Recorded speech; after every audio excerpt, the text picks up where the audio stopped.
All right, welcome back to the deep dive. We're all on this journey of always learning, trying to understand more and more, right?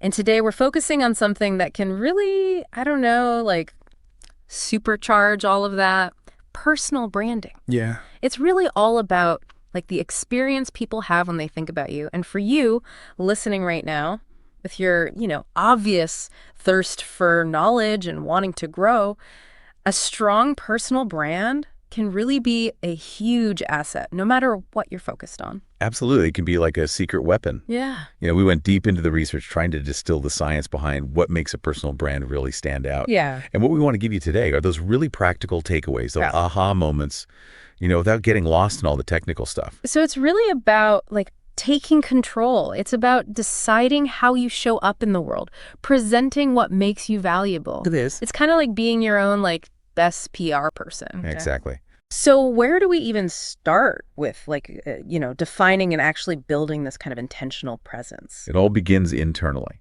Hmm.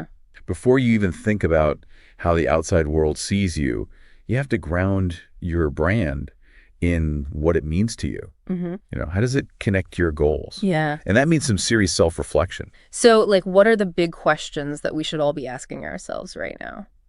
We have to start with the core.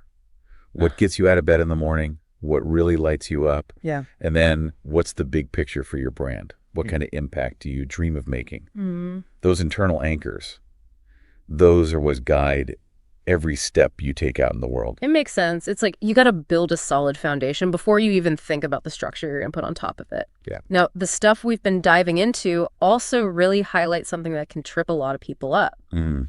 It's the fears and those belief systems we have, the ones that hold us back. Oh, for sure. Yeah. Those stories we tell ourselves, they have a huge impact. Yeah. The research points to 4 main fears that pop up all the time. There's the fear of what other people think, the constant need to compare ourselves to everyone else, the self-doubt that whispers, you're not good enough. And then there's imposter syndrome, that feeling of when are they going to figure out I'm a fraud, which often comes from, deeper issues with self-worth. Yeah. What's interesting to think about, and this is for you listening right now, is how many of these fears, they're not actually ours originally. They're learned. Yeah. Often from things that happened when we were younger. It's true. It's like we're carrying around all this baggage we don't even realize is there. Yeah. And speaking of stuff that can weigh us down, emotionally, the material also talks about our relationship with money. Yeah. It calls it energy, a resource, a tool, even suggesting that there's an unlimited amount of it, It does. which might sound kind of out there for some people. It is a shift, for sure. The idea is to stop seeing money as this limited thing and start seeing it as something that flows. Like it's always moving. The text says you got to become a match for that energy. It's almost like tuning into a specific frequency for abundance. So I want you to think about this for a second. What are your beliefs about money? Deep down, do they feel like they're helping you or holding you back? That's a good question to sit with, you Yes, know? it is. So how do we actually start to change these really ingrained beliefs that we have? The source mentions some specific affirmations that we can use. Yeah, it does. When you use affirmations consistently, they can be super powerful for actually changing your belief system. Some examples are, I am stronger than my fears. I can authentically be myself. I'm okay with my imperfections. Every single day is a chance to shine, and I'm confident and other people can feel it.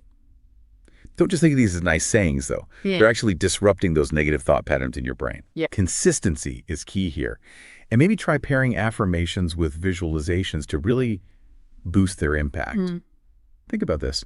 What's some negative self-talk you could target with a daily affirmation? That's a good idea. It's like we're deliberately changing the script in our heads, Exactly. And this ties in directly with having an abundance mindset versus a scarcity mindset, especially when we think about things like money being this flowing energy. Can you talk more about that difference? Of course. Yeah. A scarcity mindset, it comes from a place of there's not enough. It leads to holding on to things tightly. An abundance mindset, on the other hand, it recognizes that there's plenty to go around. When it comes to money, if we see it as energy, it means that by focusing on giving real value and staying open to new possibilities, we naturally attract more of that flow. So what are some concrete steps that we can take to move from that scarcity thinking to an abundance mindset? The source lays out a 3-step process for basically reprogramming your beliefs. The first step is to pinpoint those old limiting beliefs that are holding you back. Yeah. What are those negative tapes playing on repeat in your head? Yeah. Second, you have to acknowledge what you currently believe, even the beliefs that are kind of in between. Yeah. And third, you actively create and reinforce new beliefs, empowering ones that match the personal brand and the goals you're going for. Yeah. It's a practice. It takes effort and time. It sounds like it needs consistent attention. It does. The material also mentions the ego as being our own worst enemy sometimes. How does that factor into building our personal brand? Well, in this case, the ego is that voice inside that's full of doubt and insecurity. It's the one amplifying our fears, telling us we're not ready or that people will judge us. It can stop us from showing up as our true selves and from taking the risks we need to build our brand. We have to overcome that negative ego influence if we want our true selves to really shine. Okay, so we've done some inner work, we've examined our beliefs, and we're trying to quiet that inner critic. What comes next when it's time to actually put our brand out there in the world? That's where we move into external expression, showing the world who you are, getting rid of any fake masks we might be wearing. The first step here is to figure out your brand superpower. What's the main strength or area of expertise that you want to be known for?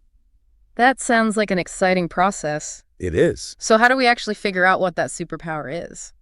The text says, don't try to be everything to everyone. Focus your efforts. Share your own journey, the ups and downs, and use case studies to show the positive impact you've made. A great exercise is to simply ask people you know, what do you think I'm known for? Then brainstorm 5 key pillars that you want to be recognized for. And out of those, pick the single most important one to start with. That focus seems really important, so your message isn't all over the place. It is. Once we have that main focus, how do we communicate it to others effectively? It's all about being crystal clear on the specific problem you're helping people solve and the tangible result you can help them achieve. The source gives us a really helpful framework I help do so that they can own up. I like that. The more specific you are with those 3 parts, the better you'll connect with the people you want to reach. It's simple, and it's action-oriented, it makes sense, and it naturally leads us to thinking about our ideal client. Like, right. Who are we trying to reach and help? Figuring out your ideal client is crucial. Who are you talking to? What do they need? What are they hoping for? What are their challenges right now? The text has this comforting thought, and this is for you listening. You don't need to be the ultimate expert. You just need to be a few steps ahead of the people you're guiding, sharing what you've learned along the way. That does take the pressure off a bit. It's more about being a guide who people can relate to. Yeah. And the material really stresses the power of telling your own story authentically to connect with this ideal client.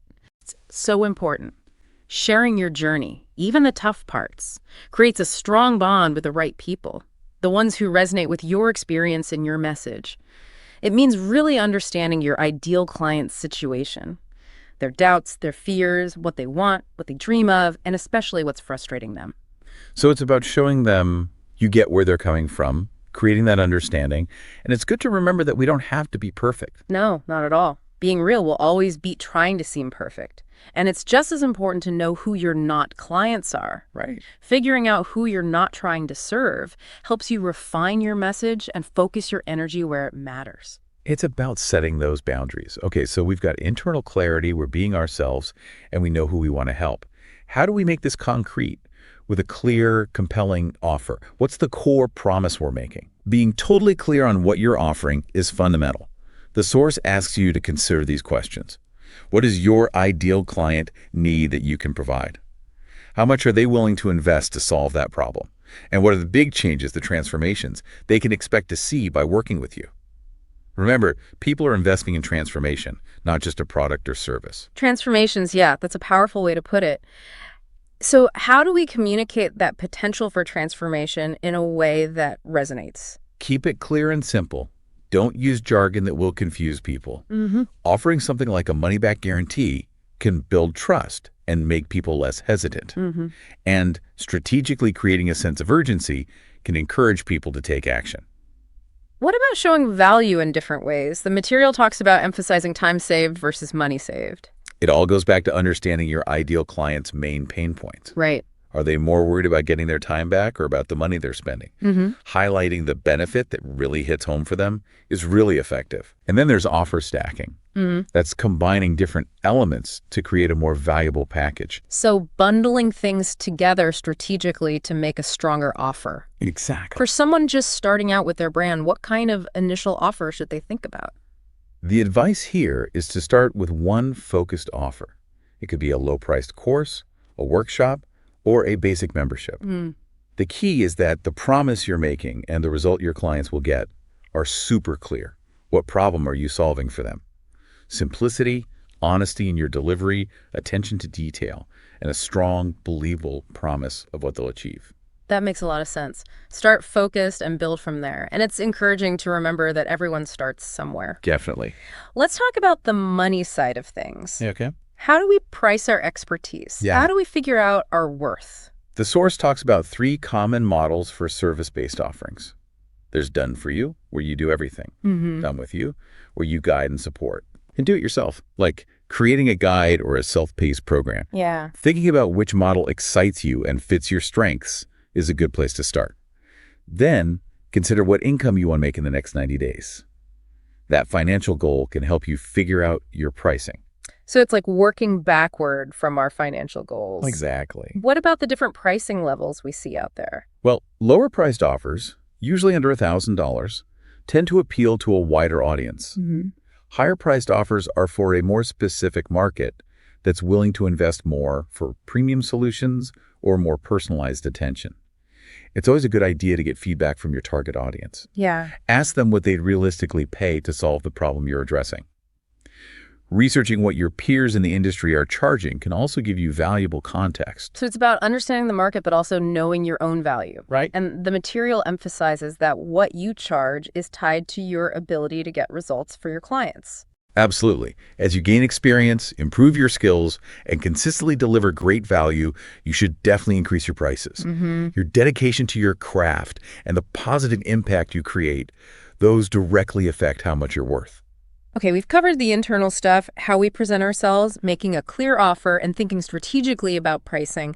How do we actually get seen? How do we reach our ideal clients? The source brings up creating viral content. It does, and it highlights the power of bite-sized content information that's easy to digest and share. Yeah. Then it introduces this framework called the R3 method for creating this type of content. The R3 method. Yeah. Break that down for us. What do the R's stand for? The first R is for relevancy. This means creating content that's entertaining, shareable, and emotionally engaging. Content that fits with current conversations and makes people feel something.